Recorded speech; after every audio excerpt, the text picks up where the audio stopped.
Hello friends, आज हम बनाने जा रहे हैं बहुत ही मज़ेदार पिज़्ज़ा पराठा। बहुत ही क्रिस्पी और एकदम परफेक्ट पराठा बनके तैयार होगा। इसको हम एक मज़ेदार फिलिंग के साथ बनाएंगे। अगर आप भी हर रोज़ की तरह नॉर्मल पराठे बनाकर बोर हो चुके हैं तो कुछ नया ट्राई करना चाहते हैं तो ये मज़ेदार सी रेसिपी ज़रूर बनाकर देखें, ये आपको बहुत ही पसंद आएगी। तो चलें इस टेस्टी सी रेसिपी को बनाना शुरू करते हैं।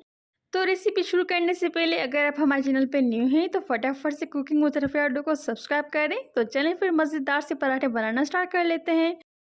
तो ये मज़ेदार से पिज़्ज़ा पराठे बनाने के लिए सबसे पहले आटे को हमने गूंद लिया था। तो जैसे हम नॉर्मली आटे को गूंदते हैं उस तरीके से हमने आटे को गूंद लिया था। तो ये बहुत ही सिंपल और आसान सी रेसिपी है, जिस रेसिपी को फुल फॉलो कीजिएगा। यहाँ पर हमने एक पेड़ा बना लिया था। अब इसको हम बेल लेंगे बेलन की मदद से। जिस तरीके से हम रोटी को बेलते हैं इस तरीके से इसको हम बेल लेंगे।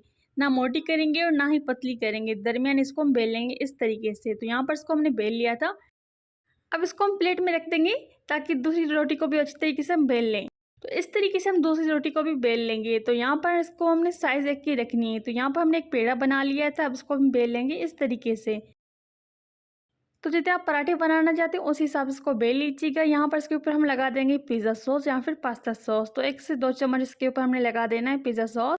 इस तरीके से लगाने के बाद इसके ऊपर हम शामिल कर देंगे चॉप किए हुए प्याज, जिसको हमने फाइन चॉप कर लिया था 1 से 2 चम्मच। इसके ऊपर हम शामिल कर देंगे उबले हुए आलू, जिसको हम हाथों की मदद से क्रश कर लेंगे। तो यहाँ पर हमने एक मीडियम साइज़ का आलू लिया था जिसको हमने क्रश कर लिया था। स्प्रिंकल कर देंगे थोड़ा सा नमक, गरम मसाला और चिली फ्लेक्स। सबको जायके के मुताबिक आप ऐड कीजिएगा। इसके ऊपर हम शामिल कर देंगे चीज़, जिसको हमने ग्रेट कर लिया था। अब इसके ऊपर हम हरी मिर्च को इस तरीके से रख देंगे। जो भी आपको वेजिटेबल पसंद हो उसमें आप ऐड कर सकते हैं या फिर आप इसमें चिकन भी ऐड कर सकते हैं।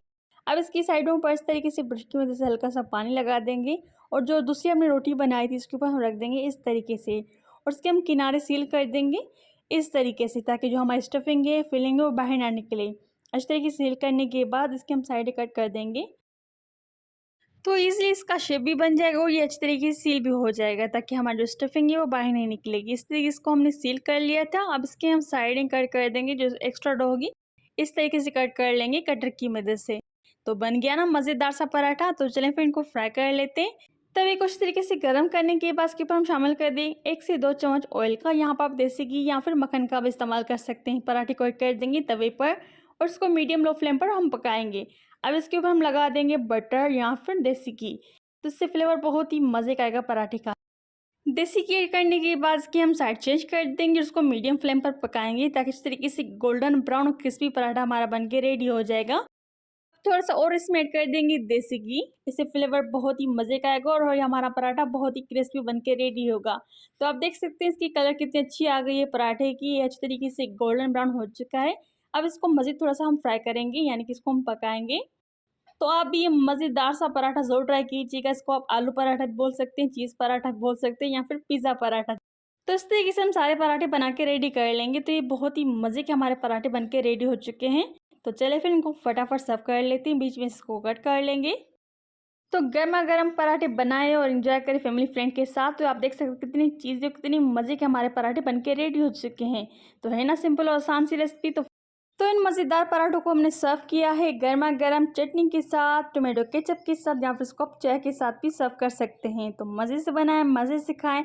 और ये चटनी बहुत ही मज़े के बनके रेडी होती है, खट्टी मीठी केरी की चटनी, जिसकी लिंक मैंने डिस्क्रिप्शन बॉक्स में दे दी, आप ज़रूर चेक कीजिएगा। तो फिर मिलते हैं एक नई रेसिपी के साथ। अल्लाह हाफ़िज़।